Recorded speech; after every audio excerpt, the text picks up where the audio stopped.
Okay, everybody, what's up? How y'all doing? You tuned into the Proper Perspective podcast. Thank you for joining in. Hit the like button, subscribe to the channel, turn on the notifications, and drop a comment. So what we talk about today, we always keep missing the boat. No matter what the situation is, we rocking with this whole anti-immigrant, anti-illegal immigrants. We seem to continue to just pick up as many bad habits, mimic the white patriarchal hegemony. We used to be so proud of being our own independent culture group, and now we just want to be American. I've heard so many black people don't want to be called black. They don't want to be called African American. They don't want to be called African. They want to be called American. If that's not bad enough, in addition to wanting to just be called American, they want to adopt whatever they see as the dominant American perspective. So instead of looking at the world through the eyes of a black person or through the eyes of a black culture or a black community, they want to look at the world through the eyes of the dominant society. If the dominant society says a certain thing is good, they want to say, yep, it's good. If the dominant society says a certain thing is bad, yep, it's bad. Doesn't matter to them anymore. The thing in question is something that might actually help them. They want to promote it and support it if it helps the country as a whole. After you have willingly dived into the melting pot and burned all your individuality away to become this American Frankenstein, then complain we're not getting our just due. Your just due is sitting over there on the bleachers along with your original culture. You threw that to the side. You wanted to be more like the dominant society. You can't mimic the dominant society, then turn around and say you want your individuality. The whole point of being your own group is to stand up and fight for what's important to you. What am I talking about really? This idea that black people, it used to be enough to just be black. If you're black, you black. Now, black ain't enough. Now, you gotta be foundational black American or else you are an enemy. This idea of creating a new label and separating yourself from the larger group, you're not fighting for yourself. You're fighting to be consumed by the dominant society and just to be another peg in the white world, as if that's going to improve the community. Yep, we gonna adopt the label. We all foundational black Americans. Look how better the schools are now. We're foundational black Americans. Look, here comes the reparations check. Now that we're foundational black Americans. It makes no sense to me. On the gravy train of this new label, black people are adopting white supremacist ideologies that do nothing but further increase hostilities within the black community and further complicate the call for reparations. As a matter of fact, not only does it complicate the call, it sidetracks the call for reparations. People are now paying more attention to how to separate themselves into a smaller insular group and take that smaller insular group's voting power, pitch it over to the party that does not want to even have a conversation about reparations. It's flabbergasting. One thing about what I do on my channel is I do research. I use the research to back up what I'm saying. Done a little bit of digging, bring forth to you a presentation on black replacement theory. That's what we're talking about. Black replacement theory, where it comes from, what it is, and why it has no business being promoted in the black community. I'll share my screen and then we're gonna get started. Shabazz, break it down with the proper perspective. The proper perspective. So much controversy and a lot of deception. You don't know who's coming through with the light and reflection, and whose mouth is mumbling, trick knowledge deceptive. Shabazz, break it down with the proper perspective. So much controversy and a lot of deception. You don't know who's coming through with the light and reflection, and whose mouth is mumbling, trick knowledge deceptive. Shabazz, break it down with the proper perspective. Shabazz, break it down with the proper perspective.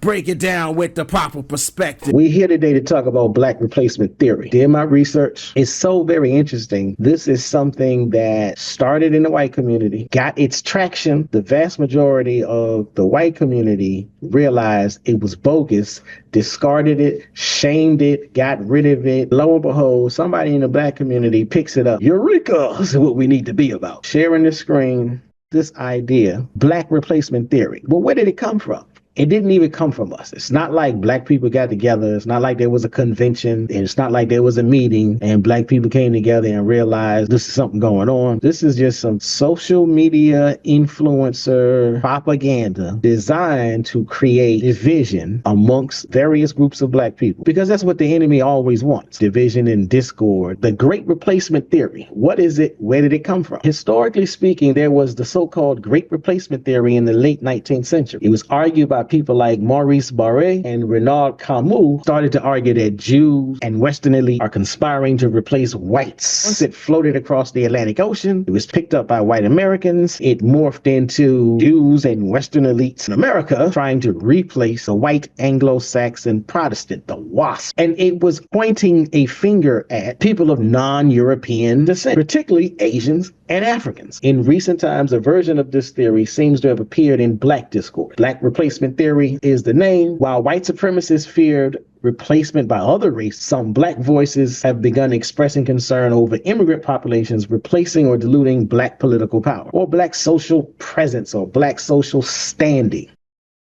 So again, it's interesting that this fear of the other is something that is taking place in the black community. This fear of the other is being propped up, promoted by black people. And it all comes from the fear of the other originating from white people. So it's just this continuation of black people adopting ideologies from the dominant culture that don't do anything to assist black people. We just continue adopting the worst habits. We came over here as Africans. We fought hard to hold on to our African tradition, our African religion, and then we picked up the Bible, the worst habits. And it wasn't even the original Bible. It was the white man's Bible. It was plantation Bible given to us by the owners. Then we just start running with it. And we fight tooth and nail to hold on to it, no matter how much it's been shown and proven it's not the authentic version. It's not the original version. It's not even the version used by other continental Africans. It's literally a white version. But I digress. So let me go back to black replacement theory. Why is it a problem? The theory taps into deep-seated fears of demographic change. This is the original. This theory taps into deep-seated fears of demographic change and has been adopted by various far-right and neo-Nazi groups, particularly in the U.S., where it is associated with white supremacist rhetoric. The tragic consequences of this ideology were seen in terrorist attacks, the Christchurch mosque shootings in 2019, and even in 2017 in Charlottesville's so-called Unite the Right rally. You will not replace us. You will not replace us. This far-right and neo-Nazi fear-mongering has now entered the black community. Racist, demonic, divisionary, sidetracking strategy plan towards a perceived dilution of black struggles for equity. The ideological problem that is presented as black communities adopt these fears, we risk mirroring the negative ideology of demographic fear that is seen in white supremacist movements. In other words, as we adopt this ideology,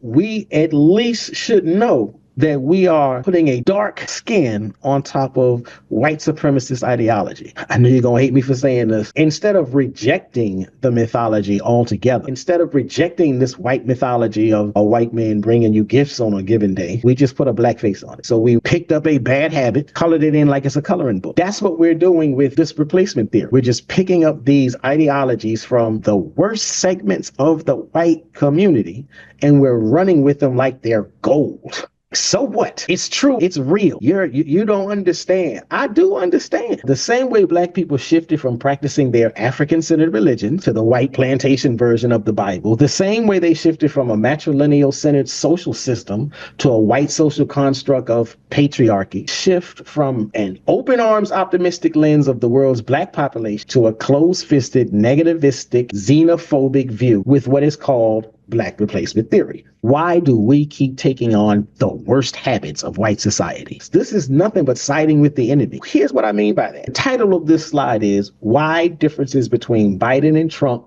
Supporters on Key Cultural Issues in the Presidential Campaign. Now, granted, this slide was put together prior to Biden getting out. But Democrats are Democrats, regardless of who's on the ticket. The Republicans are Republicans, regardless of who's on the ticket. Lock, stock, and barrel. What are the issues that they looked at? Democrats in blue, Republicans in red. It is very interesting that the question is asked, does gun ownership do more to increase safety by allowing law-abiding citizens to protect themselves? 88 out of 100 Republicans say yes. Only 23 out of 100 Democrats, or only 23 out of 100 black people who vote Democrat agree with this. I only bring this up to show you when it comes to gun ownership, more black people are aligned with the Democrats, Biden, Kamala Harris, than they are with Republicans, Trump. One reason why we vote for the Democrats so often, I'm not saying that we should, but there's a relevant, valid reason why we do, and it should not be discarded just because you're mad at the Democrats. That brings me to the second issue, the legacy of slavery. That's an issue where you should be like, okay, I'm done with the Democrats. If you are, I applaud you for being woke. I applaud you for being conscious. But if you take your anger at the Democrats for not moving the needle appropriately on slavery related issues, i.e. reparations, and you say, I'm going to vote with the Republicans. Well, 79 out of 100 Republicans say that the legacy of slavery has no effect, zero effect on the position of black people or the black community in America today. Only 27 Republicans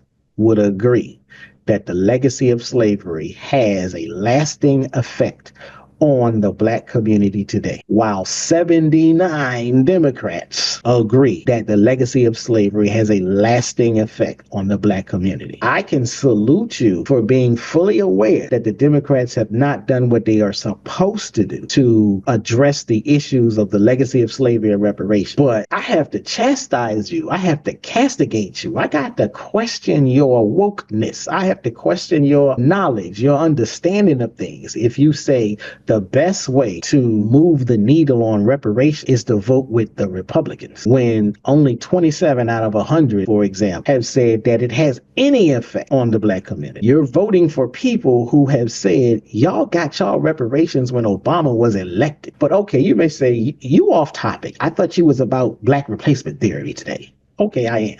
But black replacement theory, this whole issue of being mad at immigrants is another example of your consciousness being sidetracked, your consciousness being distracted, backburnered, manipulated, and taken advantage of.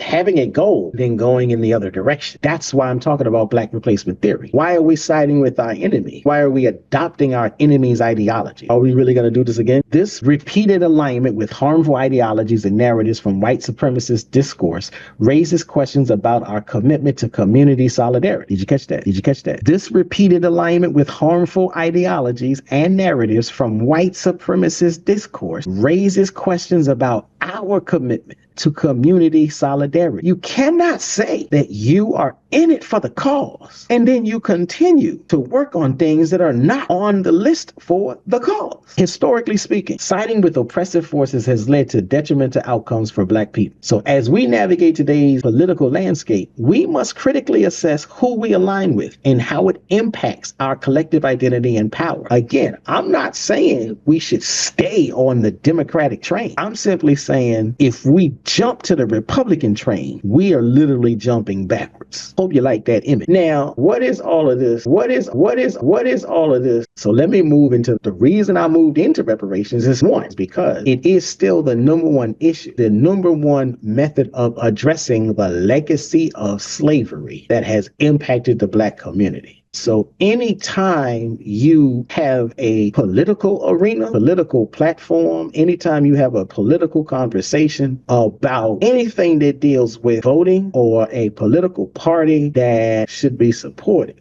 reparations should be at the top of the list. There should never be a conversation that doesn't include reparations. When we get bogged down into conversations about irrelevant, smokescreen, distraction-based discussion, we are missing the boat. We are dropping the ball. We are not keeping our eye on the sparrow. So there's all this conversation online about immigrants getting money from the government.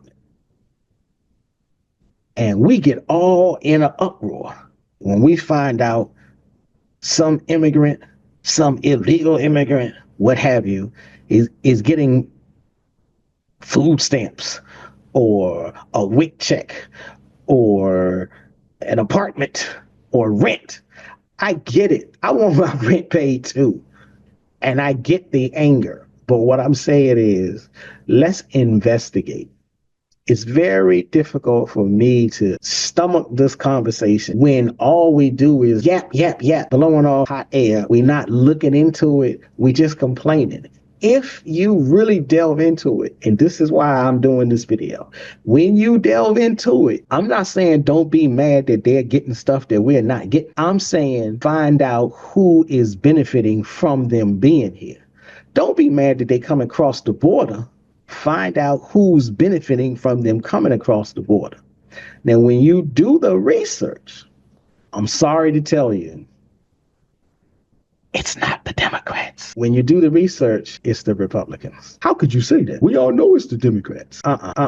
When you look, first off, when they come across the border in Republican states, it's the Republicans that are complaining that they're coming across the border because they run the states on the border. Now, I know there's a lot of focus on whether or not the Democrats, Biden, Obama, Kamala is taking corrective measures to stop the crossing. That's a surface issue. Why do I say that's a surface issue? The screen I got up, redistricting after the 2020 census. I'm not saying that it's not a problem when people come across the border. I'm saying let's look at who benefits after the 2020 census, because in the census, they count everybody, whether you're born citizen, naturalized citizen, came across the border legally, came across the border illegally, they count everybody. They're counting us all. Now, when they count everybody, then they go into the redistricting offices. And after the 2020 census, Republicans gained seats. Democrats lost seats. This is why I'm saying the game is deep. This is why I'm saying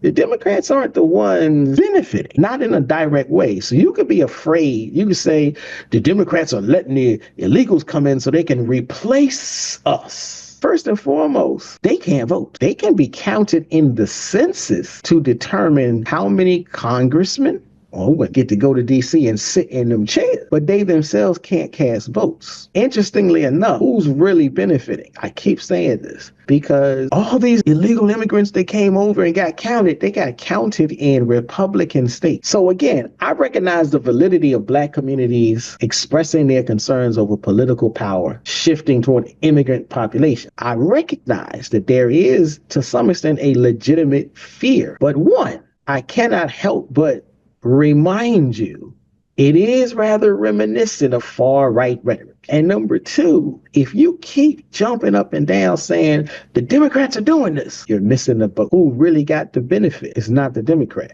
It's not the Democrats. It's not the Democrats. That's why I'm saying Republicans gained more seats overall after the 2022 midterm. Whoa. After the 2020 census, they counted all the people and said, whoa, we got more people than we did last time. We got to redraw the district line. Well, the Republicans got more seats. Then in the 2022 midterm, so 2 years after the census, they got more seats. Whoa. States like Texas, Florida, North Carolina, and Ohio redrew their districts based on having more numbers. Whoa. The vast majority of those numbers, there wasn't an influx of New Yorkers moving into Texas. There wasn't an influx of Massachusetts residents moving into Florida. There wasn't an influx of New Jersey residents moving to North Carolina. The biggest amount of numbers of people that were being counted in the census were these illegal immigrants.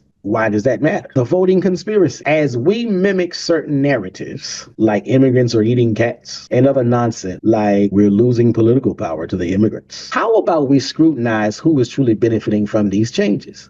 Are we directing our anger towards the proper party for neglecting Black political interests? Or are we being misled by narratives that obscure the underlying issues of systemic inequality? Are the Democrats really benefiting from all this illegal immigrant invasion? That's the question. Even if we agree that Black political power is decreasing, or at the very least being neglected, diluted, and taken for granted, I don't believe it's being decreased. I can agree that it's being neglected, neglect. If it's being diluted, we're the ones diluting it by separating ourselves as foundational Black Americans from Jamaican Americans, Ghanaian Americans, Nigerian Americans, rather than building coalitions with Jamaican Americans, Ghanaian Americans, Nigerian Americans, rather than building coalitions with the rest of the Black groups. We're trying to build a coalition with the racist white people. I will no longer argue that something is not awry. I want you to take a closer look at who is at the receiving end of the benefits of this so-called immigrant invasion that you say is hurting us, setting us back and diminishing our power. So the Republican-controlled redistricting after the 2020 census significantly impacted the 2022 midterm election, benefiting Republicans due to their control over the process in key states. For example, in Florida, Governor Ron DeSantis led an aggressive redistricting effort that dismantled Democratic-leaning districts and favored Republicans, resulting in gains like Representative Corey Mills, District 7, and Representative Anna Paulina Luna, District 13. And guess what? They weren't immigrants who took those seats. They weren't even brown people. They weren't even brown citizens. They weren't Black citizens. Those were two new seats gained by the Republicans. Both representatives were white. Similarly, in Texas, redistricting results in favorable conditions for Republican candidates like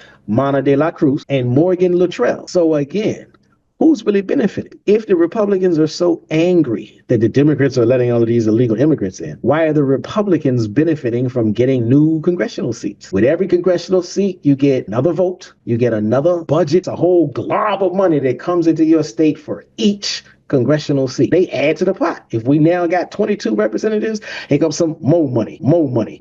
So whatever the other 20 had, flood the two new ones with the same amount. You don't reduce that. So that's more money into the state for Republican power, for Republican influence. Not Democratic power, not Democratic influence. And since most of us, whether you like it or not, since most of us are sitting in the Democratic Party for a good reason, we just lost two potential seats, two potential power bases, influence, and budgets. That's what happened in Republican states. In Democratic controlled states, Democrats still took a hit. States like Illinois, New York, California saw less favorable results for Democrats after redistricting. In New York, for instance, a court struck down the initial map proposed by Democrats, leading to a less favorable outcome that ultimately benefited Republicans. The court that struck down New York's Democratic drawn congressional map was led by who? A conservative judge. What kind of judge? A conservative judge. Judge Patrick McAllister, a Republican, who was serving in Steuben County. He ruled that the map was an unconstitutional gerrymander designed to give Democrats an unfair advantage. This decision was later upheld by New York's highest court, the Court of Appeals, in a 4-3 ruling. Despite Democrats controlling both houses of the legislature and the governor's office, the conservative courts intervened, illustrating that Republicans still wield influence through the judiciary, even while claiming that Democrats are engaging in unfair redistricting practices. The game is deep. So in Republican-controlled states, they gained new congressional members, more money to the state, more power and influence in D.C. More often than not, they put white people in those seats, not Black. So who's benefiting from the illegal immigrants being allowed to come across the border? In Democratic-controlled states, they didn't gain any new seats. As a matter of fact, they lost seats. And who did they lose seats to? More Republicans. Then you have states that are considered independent control commissions. So they set their commissions up bipartisan, so as to try to be fair. Like Michigan and Colorado, they used neutral commission. They ended up with mixed impacts on both parties, which technically is appropriate. They should have. They should have had mixed results because they had a even split. States like Michigan and Colorado used independent or bipartisan commissions for redistricting, which were designed to be more neutral. These efforts did not strongly favor either party. So that's how it should be. That's how it should be. We are suffering from the 52 fake out. This ongoing tension reflects the broader political narrative where Republicans often claim to oppose gerrymandering, and then we jump on the bandwagon with them, while they engage in similar tactics and benefiting from, all while maintaining that Democrats are the primary offender or the only offenders. This hypocrisy helps them consolidate power and simultaneously deflects criticism by framing the debate as one where they are merely responding to Democratic overreach. So again, the 52 fake out. And then we jump on the bandwagon saying, yep, these illegal immigrants are taking our jobs. Jobs that we don't want. Jobs that we ain't even applying for. The bottom line, Republicans were the net winners after redistricting, gaining more seats in the 2022 midterms. Again, in Florida alone, the GOP secured a 20-8 congressional seat advantage. Politically speaking, the replacement theory is being used by Republicans to distract black people from voting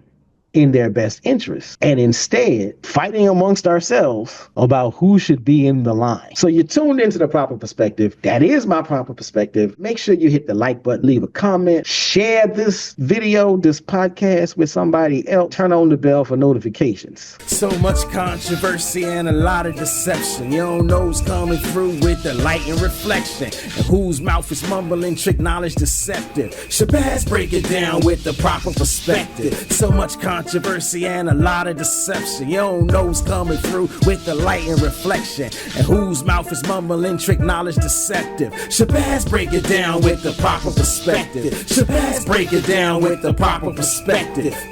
Break it down with the proper perspective. It's the breakdown with the proper perspective. This the breakdown with the proper perspective.